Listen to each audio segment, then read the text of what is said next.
I'm Mike Dimmack. I've been with Make UK for 8 years. Make UK are a membership organisation. At Make UK, I've been delivering business improvement techniques to over 300 apprentices and upskilling many workforces per year, coaching, demonstrating and mentoring to effect change.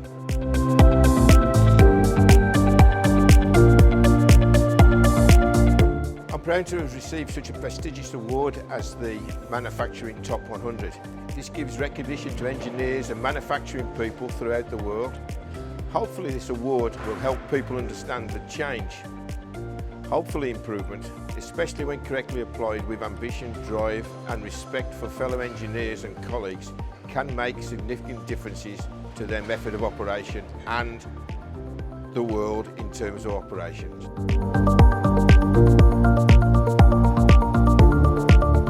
I'm often asked, what do I find most inspiring about manufacturing?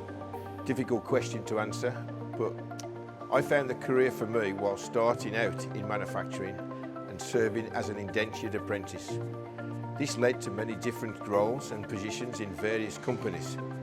Aspirations can be achieved, ambitious goals and challenging targets can be achieved, which all give me the hunger to achieve in a varied and diverse manufacturing career.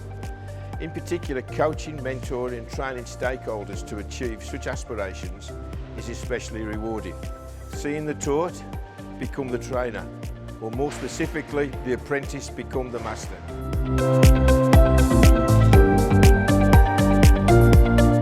I feel the biggest changes in my career have included the ability to see both sides of an issue and also the ability to challenge the status quo.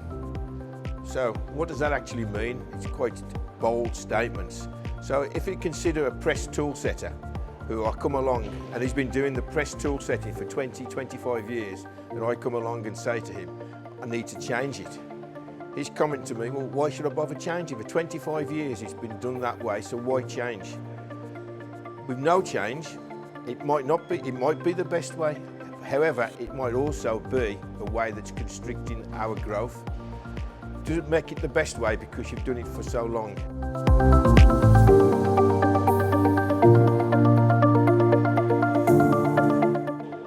Difficult question, but one I'd probably suggest.